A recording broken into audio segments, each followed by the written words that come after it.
Assalamualaikum warahmatullahi wabarakatuh. Alhamdulillahirabbil alamin wa bihi nasta'inu ala umuri dunya waddin wa ala alihi wa sahbihi ajmain. Amma ba'du. Pertama-tama dan yang paling utama, marilah kita panjatkan puji syukur kita kehadirat Allah Subhanahu wa taala yang telah memberikan kepada kita ribu-ribu kenikmatan, dari mulai nikmat yang paling kecil hingga nikmat yang paling besar, yaitu nikmat iman Islam beserta nikmat kesehatan. Ananda siswa-siswi SMK Harapan Bangsa yang AA sangat banggakan, semoga kita semuanya ada dalam lindungan Allah Subhanahu wa taala. Pada kesempatan ini AA akan membahas mengenai Al-Quran dan hadis adalah pedoman hidupku. Nah, yang akan kita bahas hari ini yaitu kedudukan Al-Quran sebagai sumber hukum Islam. Sebelum ke materi kedudukan Al-Quran sebagai hukum Islam, kita harus tahu dulu apakah itu Al-Quran. Kita tahu Al-Quran, tapi artinya tidak tahu. Kita harus tahu apa itu Al-Quran. Dari segi bahasa, Al-Quran berasal dari kata qara'a yaqra'u qira'atan Qur'anan, yang berarti sesuatu yang dibaca atau bacaan. Jadi Al-Quran itu sesuatu yang dibaca. Itu menurut bahasa. Sedangkan menurut istilah, Al-Quran adalah kalamullah yang diturunkan kepada Kanjeng Nabi Muhammad SAW dalam bahasa Arab, yang sampai kepada kita secara mutawatir. Ditulis dalam mushaf, dimulai dengan surat Al-Fatihah dan diakhiri dengan surat An-Nas. Membacanya berfungsi sebagai ibadah. Dan juga Al-Quran itu adalah mukjizat Kanjeng Nabi Muhammad SAW dan sebagai hidayah atau petunjuk bagi umat manusia. Sesuai dalam firman Allah dalam surat Al-Isra ayat 9. A'udzubillahi minasyaitonirrajim. Bismillahirrahmanirrahim. Inna hadzal Qur'ana yahdi lillati hiya aqwam wa yubashshirul mu'minin alladzina ya'maluna sholihati anna lahum ajran kabira. Shadaqallahul adzim. Yang artinya, sungguh Al-Quran ini memberi petunjuk ke jalan yang paling lurus dan memberi kabar gembira kepada orang-orang mukmin yang mengerjakan kebajikan bahwa mereka akan mendapat pahala yang besar. Jika kita membaca Al-Quran satu huruf saja, maka akan mendapatkan 10 kebajikan. Apalagi kalau kita membaca Al-Qurannya setiap hari 1 juz. Nah, lanjut.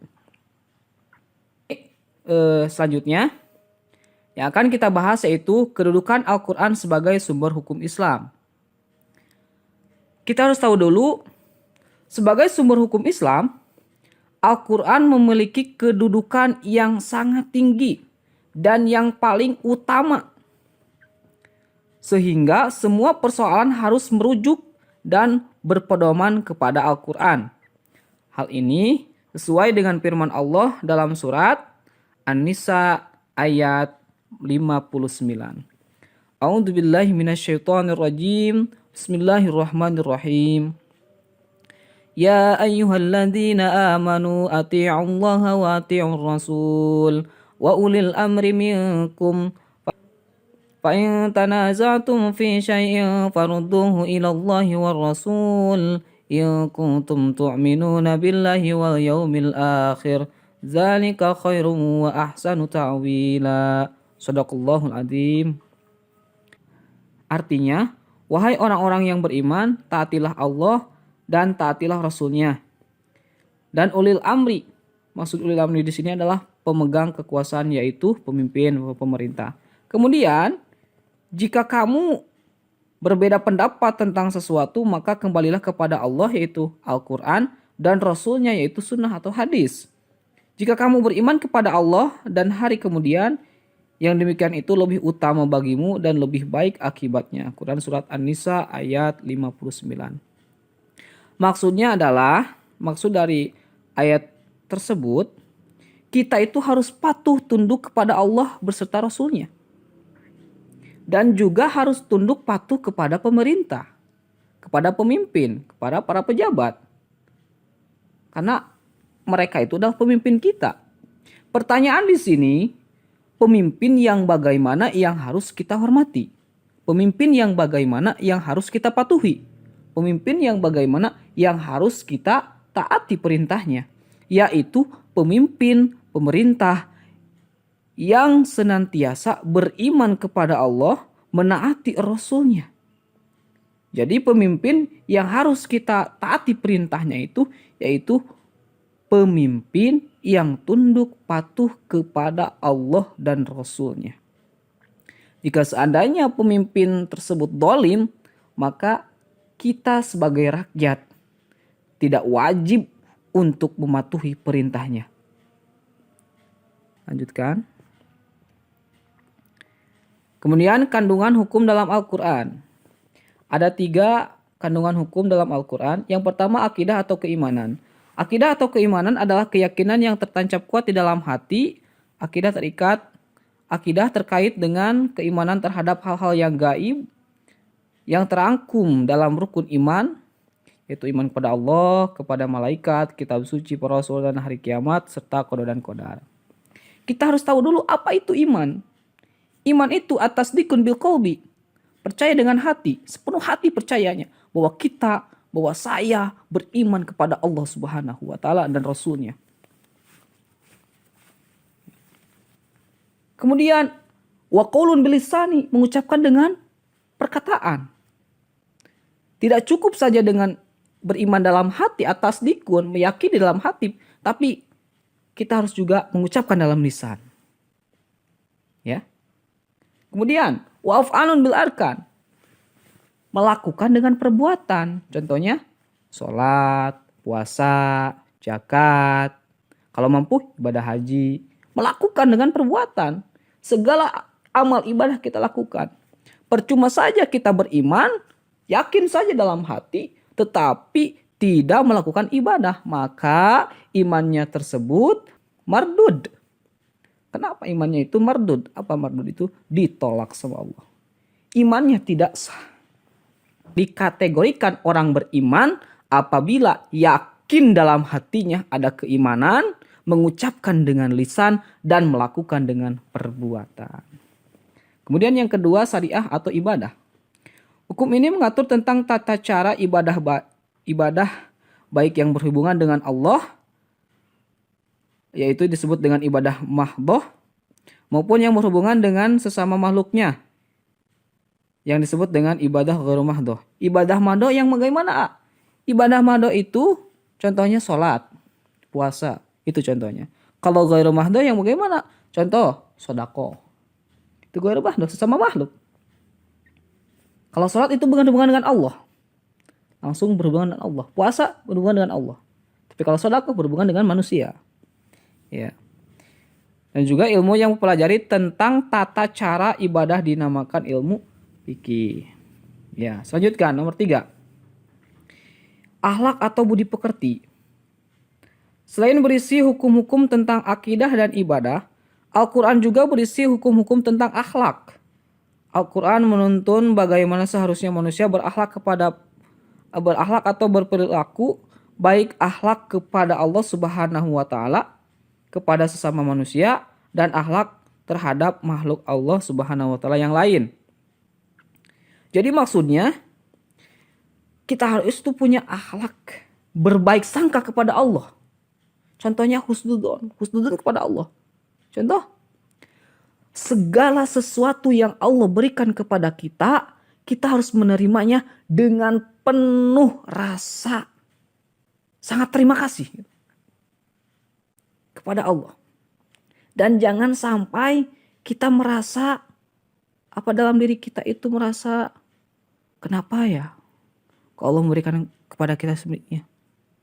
Dan jangan merasa mengeluh gitu. Apapun yang Allah berikan kepada kita. Kenapa? Pada dasarnya likulli syai'in sababun wa likulli sababun hikmatun. Setiap perkara pasti ada sababnya dan setiap sabab pasti ada hikmahnya. Allah memberikan kepada kita rupa begini, keadaan begini, hartanya sedikit, contohnya gitu. Kita harus menerima keadaan kita.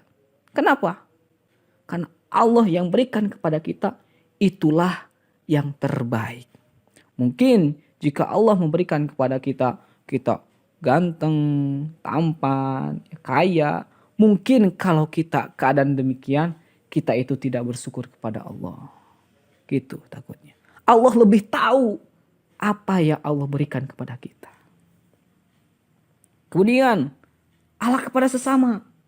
Jangan sampai kita mencaci maki kepada sesama kita. Walaupun orang yang kita caci maki itu adalah orang kafir. Contoh, dasar kamu kafir, ahli neraka. Jangan berkata demikian. Kenapa? Kita tidak tahu apakah orang kafir tersebut benar-benar kafir pada saat waktu matinya. Apakah kita orang Islam yang pada akhirnya kita kafir? Kita tidak tahu. Makanya jangan sampai ejek. Jangan.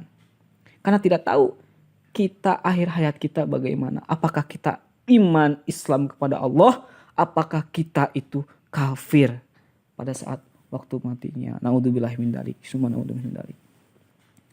Kemudian hubungan kepada makhluk lain. Jadi harus punya akhlak.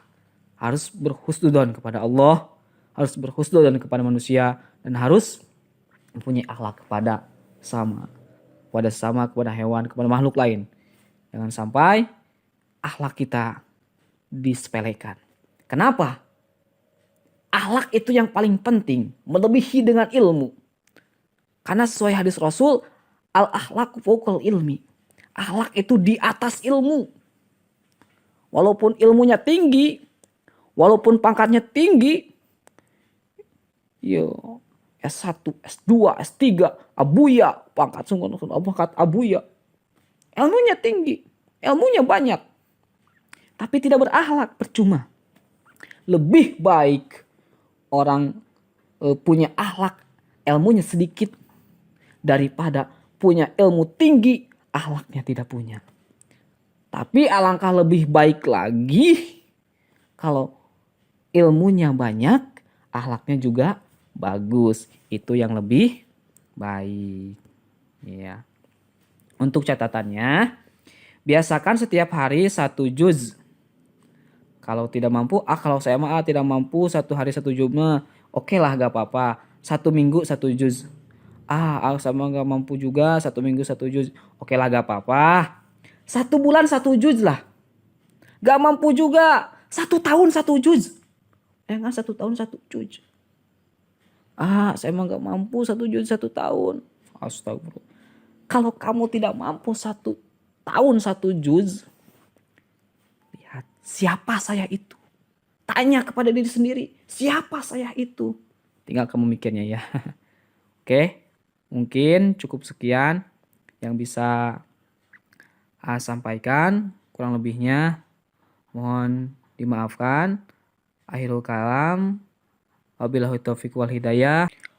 Wassalamualaikum warahmatullahi wabarakatuh.